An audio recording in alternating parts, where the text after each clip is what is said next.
Hey, what's going on, Ryan here with Intersection Records and reviewing album. Today, the brand new release by Gary Clark Jr. called JPEG Raw. You'll see Gary there with his hand over his face. It's interesting that he's got his wedding ring on. Interesting that he does that. I've been thinking about this record a little bit. It's a good record. I like it. It's his first record since This Land in 2019. This Land was a reaction song that he wrote to a large piece of property he bought in Texas, a horse ranch of 50 acres where his family lives, his 3 kids and his wife. He said that there were some racist neighbors that made some comments about his owning some land as a black man. So he has not had a record since 2019 and 5 years on. 5 years without a record. Interesting. Lots of touring. We see him pop up at shows. Bonnaroo Festival playing this year, playing Red Rocks with Mavis Staples in May, which would be a great show. I've seen him a couple times. I saw one of his breakout concerts in 2012 in Chicago with Eric Clapton. Crossroads. I saw Crossroads again last fall in Los Angeles. I saw Gary again. He's a nice guitar player. You know, just be frank, I don't think he is the Jimi Hendrix second coming or Stevie Ray Vaughan second coming and the savior of the blues that he's being anointed as in the media. Again, he is turned up on every time you turn around. He's playing the Grammys or the Victoria's Secret fashion show, or, you know, at some high profile gig. And this record is more of a R&B record than it is a blues record, and maybe that's good. This came out on March 22nd. It's called JPEG Raw, and that means jealousy, pride, envy, greed, rules, alter ego, and worlds. He's 40 years old now. He's from Austin, Texas.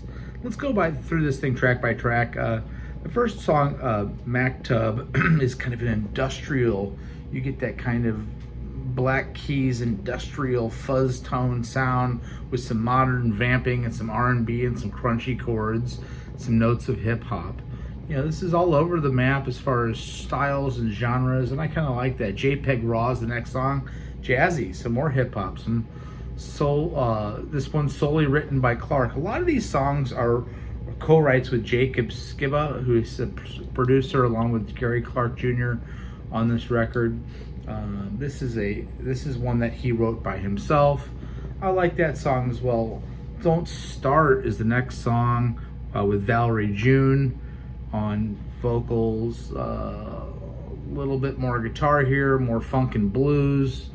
Nothing to get too crazy about. The next song, This Is Who We Are, has Nala on it, Naala, guesting on it. He says this one was kind of born out of the confusion during the pandemic's uncertainty, from Black Lives Matters through the insurrection of the Capitol. Okay.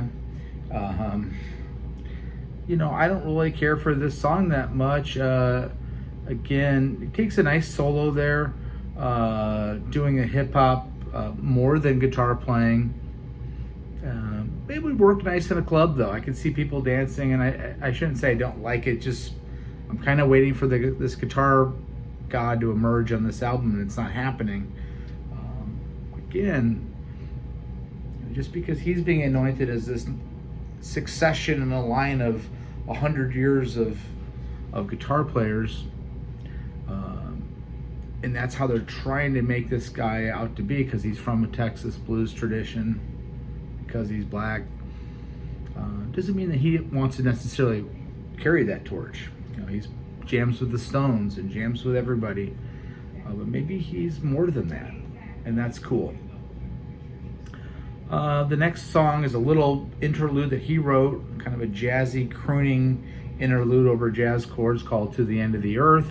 It's only a minute and 8 seconds, but that goes into the Alone Together, which is more jazz. In fact, Kenyon Harold, born Ferguson, Missouri, plays trumpet.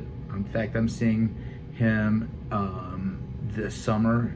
Kenyon Harold, trumpet player from St. Louis. He has a little falsetto voice that he sings in, which is cool. Kind of some Prince vibes. Not the strongest composition, frankly. You know, there's not a lot of sophisticated writing on this album. There's a lot of retreading back through some sort of 70s funk and R&B. Nothing real original, but nothing terrible either. And that's kind of where I'm going with this review. What About the Children is next. One of the stronger ones. Stevie Wonder gets a co-write here. Jacob Skiba, Clark, and Stevie Wonder. This is definitely going to evoke Living in the City from the Intervisions album. Was that on Intervisions or Talking Book? 72, 73, Stevie Wonder. Those are two of my favorite albums. By the way, subscribe to my channel. We do shows almost every single day. Really appreciate it. Like these videos, share these videos. I try to review albums a couple times a week, concerts, ranking shows, you name it, about good music. You know, one of the better songs, What About the Children? Again, what's he talking about? He's showing his wedding ring here. It's interesting that a rock star wants to let you know he's married. He's taking a 5-year break. Maybe he's maturing. Maybe he wants to talk about family. And he's definitely talking about family on this whole record. He's getting introspective in his own life. Hearts of a Renegade is the next song. Kind of a Lenny Kravitz vibe.